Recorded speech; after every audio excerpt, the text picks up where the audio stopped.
অবশেষে সকল জল্পনা কল্পনা ভেঙে রিয়াল মাদ্রিদে এবার ইতিহাসকে ফিরিয়ে আনতে যাচ্ছে সেই আর্জেন্টাইন মিডফিল্ডার যিনি একসময়ে ক্লাবের প্রাণভোমরা ছিলেন। দীর্ঘদিন পর আবারও আলোচনায় সেই পরিচিত নাম, আর তিনি হলেন ওয়ান অ্যান্ড অনলি নিকো পাজ। আর্জেন্টিনার এই উদীয়মান মিডফিল্ডারকে নিয়ে যেমন প্রত্যাশা ছিল আকাশ ছোঁয়া, ঠিক তেমনই দ্রুতই তিনি হারিয়ে গিয়েছিলেন সময়ের আড়ালে। কিন্তু এবার সব জল্পনা কল্পনার অবসান ঘটিয়ে নতুন চমক দিল রিয়াল মাদ্রিদ। হ্যাঁ, ফ্রি আনতে হচ্ছে সেই নিকো পাজকে, যার পায়ে একসময় ছিল ম্যাজিক, যার খেলার মধ্যে দেখা গিয়েছিল মেসি ম্যারাডোনার ছায়া।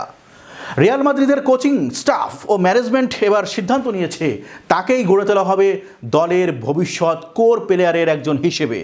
প্রশ্ন উঠছে, এই সিদ্ধান্ত কেবল ভবিষ্যতের বিনিয়োগ নাকি রিয়ালের মিডফিল্ডে নতুন এক যুগের সূচনা?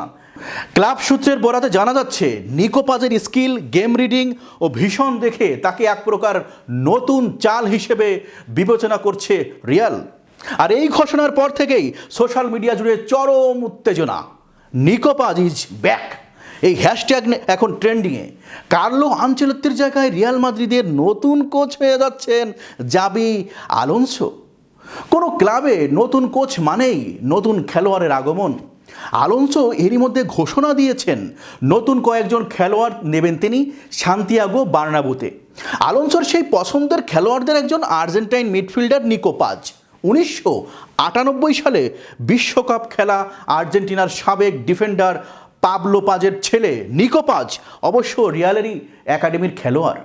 নিকো পাজের ফুটবলের হাতেখড়ি সিডি সান হুয়ানে, সেখান থেকে টেনেরিফে হয়ে 2016 সালে রিয়ালের যুব দলে নাম লেখান নিকো পাজ।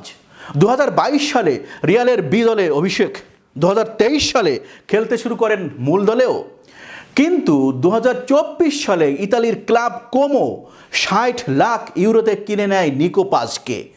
সেই সময় চুক্তিতে একটি শর্ত অবশ্য জুড়ে দেওয়া হয়েছিল, রিয়াল চাইলে তাকে 90 লাখ ইউরোতে আবার কিনতেও পারত।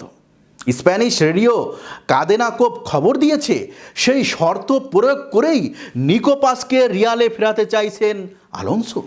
খবরে আরও বলা হয়েছে চলতি মৌসুমে কোমোর হয়ে সিরিয়াতে ভালো খেলা নিকো পাজকে ক্লাব বিশ্বকাপের আগেই দলে ফেরানোর কথা ভাবছে রিয়াল।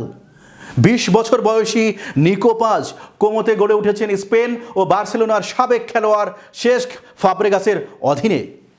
একটা সময় ছিল যখন রিয়াল মাদ্রিদের মিডফিল্ড মানেই মডরিচ, ক্রুস আর কাসেমোরির ত্রয়ী। সময় বদলেছে, বদলে গেছে প্রজন্ম, আর এখন সেই শূন্যস্থান পূরণ করতে এগিয়ে এসেছে এক তরুণ, যার নাম এখন ভবিষ্যৎ রিয়ালের আলোচনার কেন্দ্রবিন্দুতে। নিকো পাজ মাত্র 20 বছর বয়সে রিয়াল মাদ্রিদের ভবিষ্যৎ মিডফিল্ডার হিসেবে নিজের জায়গা পাকাপোক্ত করে ফেলেছে।